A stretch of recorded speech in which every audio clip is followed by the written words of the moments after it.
नमस्कार, जय हिंद दोस्तों। स्वागत है आपका अपने YouTube channel important MCQ by Sandeep में। दोस्तों, जैसा कि आपको पता है कि आजकल यूपी जूनियर शिक्षक भर्ती के फॉर्म भरे जा रहे हैं, जिसमें सहायक अध्यापक और प्रधान अध्यापक के पद हैं। यहाँ पर सभी स्टूडेंट के सामने एक समस्या आ रही है कि वो किस विषय से फॉर्म भरें। तो दोस्तों, आज के इस वीडियो में हम आपको बताएंगे कि अगर आपने BA, BCom, BSc एग्रीकल्चर या फिर BTech में स्नातक किया है तो आप किस विषय से फॉर्म भर सकते हैं। काफ़ी ज़्यादा कन्फ्यूज़न हो रही है सभी कैंडिडेट के लिए, तो यहाँ पर इस वीडियो के माध्यम से हम ये सारी कन्फ्यूज़न दूर करेंगे मात्र इस वीडियो में। तो चलिए शुरू करते हैं आज का वीडियो को शुरू करने से पहले एक निवेदन है, अगर आपने अभी तक चैनल को सब्सक्राइब नहीं किया है तो चैनल को सब्सक्राइब कर लीजिए ताकि ऐसे ही वीडियो हम आपके लिए लगातार लाते रहें। शुरू करते हैं आज का वीडियो। जैसा कि आप लोगों को पता होगा कि ज़्यादातर अभ्यर्थियों ने BA, BCom, BSc एग्रीकल्चर या फिर BTech में स्नातक किया हुआ है। अब यहाँ पर इन अभ्यर्थियों के सामने ये प्रॉब्लम आ रही है कि आखिर वो किस सब्जेक्ट से फॉर्म भरें। देखो, BA और BSc का स्टैंड बिल्कुल क्लियर है, लेकिन यहाँ पर कॉमर्स, एग्रीकल्चर और BTech इन लोगों का स्टैंड क्लियर नहीं है कि आखिर ये किससे फॉर्म भरें। भाषा से फॉर्म भरे, सामाजिक अध्ययन से फॉर्म भरे या फिर विज्ञान व गणित से फॉर्म भरे। तो देखो, यहाँ पर एक चीज़ मैं और बिल्कुल क्लियर कर देना चाहता हूँ कि जब आप फॉर्म भरने जाएंगे तो वहां पूरे फॉर्म में कहीं भी ये मेंशन नहीं किया गया है कि आप किस सब्जेक्ट से फॉर्म भर रहे हैं। आप जब भी फॉर्म भरने जाएंगे तो वहां पर कहीं भी ये नहीं क्लियर किया गया है कि आप किस सब्जेक्ट से फॉर्म भर रहे हैं, चाहे आप BA किए हो, चाहे BCom की हो, चाहे BSc की हो, चाहे एग्रीकल्चर की हो, चाहे BTech। तो ये तो हो गई फॉर्म भरने की बात। फॉर्म आप भर दीजिए, वहां पर कहीं भी ये मेंशन नहीं किया गया कि आप किस सब्जेक्ट से फॉर्म भर रहे हैं। अब बात ये करते हैं कि आखिर तैयारी किस चीज की करें। मेन तो हमारी तैयारी है, तो तैयारी की बात करें। सबसे पहले हम बात करें BA की। देखो, BA के सामने दो विकल्प हैं। पहला विकल्प है भाषा का और दूसरा विकल्प है सामाजिक अध्ययन का। ठीक है। अब भाषा के अंतर्गत 3 विकल्प मौजूद हैं। पहला है हिंदी, दूसरा है अंग्रेजी और तीसरा है आपका संस्कृत। ठीक, ये 3 ऑप्शन आपके सामने उपलब्ध। देखो, अगर आपकी सामाजिक अध्ययन अच्छे से तैयार है तो आप सामाजिक अध्ययन से उसकी तैयारी कीजिए।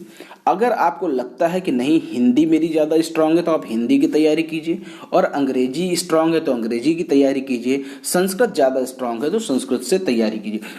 देखो, फॉर्म भरने में कहीं पूछा नहीं गया कि आप किस सब्जेक्ट से फॉर्म भर रहे हैं। आपका जो भी सब्जेक्ट स्ट्रांग हो आप उससे अपनी तैयारी शुरू कर दीजिए। तो यहाँ पर BA का स्टैंड बिल्कुल क्लियर है कि अगर आप भाषा से फॉर्म भरना चाहते हैं, हिंदी, अंग्रेजी, संस्कृत जो भी आपका स्ट्रांग हो तो आप उसकी तैयारी कीजिए। अगर आप सामाजिक अध्ययन से पेपर देना चाहते हैं तो सामाजिक अध्ययन की तैयारी मजबूती से कीजिए। अब यहाँ पर बात आती है BCom की। अब BCom वाले स्टूडेंट बहुत ज़्यादा कन्फ्यूज हैं कि आखिर हम, देखो, BCom में कई ऐसे स्टूडेंट होते हैं वो सोचते हैं कि मेरी गणित अच्छी है तो मैं गणित से फॉर्म भरूं, या फिर सोचते हैं सामाजिक अध्ययन अच्छा है तो सामाजिक अध्ययन से फॉर्म भरूं। देखो, यहाँ पर एक चीज़ क्लियर कर दूं। देखो, BEd वाले स्टूडेंट अच्छे से जानते होंगे कि BCom को आर्ट्स सेक्शन में रखा जाता है। ठीक है, तो यहाँ पर भी वही रूल लागू हो रहा है। जितने भी BCom वाले स्टूडेंट हैं जिन्होंने कॉमर्स में स्नातक किया हुआ है, उन्हें सिर्फ और सिर्फ SST यानी सामाजिक अध्ययन से तैयारी करनी है। BCom वालों के पास कोई भी ऑप्शन नहीं खुला, सिर्फ और सिर्फ एक ही ऑप्शन है कि वो SST की तैयारी करें, यानी सामाजिक अध्ययन से पेपर देंगे वो। तो BCom का स्टैंड भी यहाँ पर बिल्कुल क्लियर हो गया होगा आपके लिए कि जितने भी कॉमर्स वाले स्टूडेंट हैं जिन्होंने कॉमर्स से स्नातक किया है वो सिर्फ और सिर्फ SST की तैयारी करें, क्योंकि SST के अलावा उनके पास कोई विकल्प नहीं है जिसमें वो तैयारी कर सकें।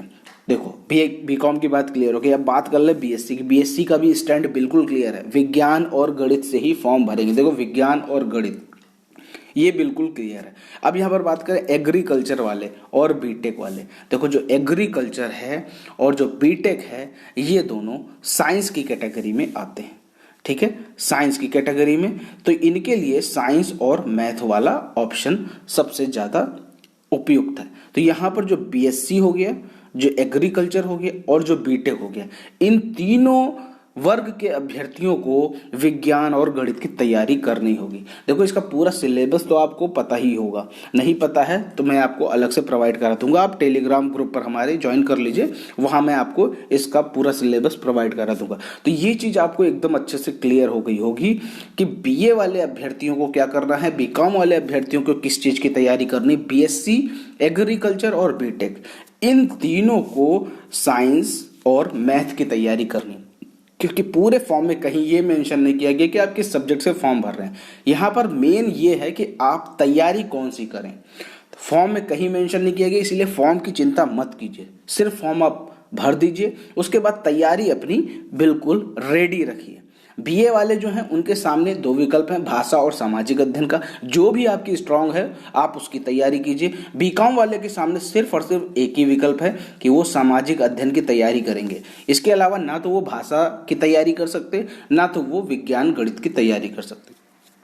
तो ये सारे स्टैंड यहाँ पर क्लियर हो गए होंगे। कोई भी अगर डाउट अभी भी आपको बच रहा है तो नीचे आप कमेंट पे हमें बता सकते हैं कि यूपी जूनियर शिक्षक भर्ती परीक्षा में आपको किस सब्जेक्ट की तैयारी करनी है। अगर आपने बीए स्नातक कर रखा है, बीकॉम स्नातक कर रखा है, बीएससी एग्रीकल्चर बीटेक कुछ भी कर रखा हो, इस वीडियो के माध्यम से आपको सारी चीज़ें क्लियर हो गई होंगी। अब दोस्तों अगर फिर भी कोई डाउट हो तो नीचे कॉमेंट में जरूर बताइए। अगर वीडियो की जानकारी आपको पसंद आई हो तो वीडियो को लाइक करें, चैनल को सब्सक्राइब करके घंटी का निशान जरूर दबा लें ताकि ऐसे ही वीडियो आपको लगातार मिलते रहे। मिलते हैं दोस्तों अगले वीडियो में, तब तक के लिए जय हिंद जय भारत।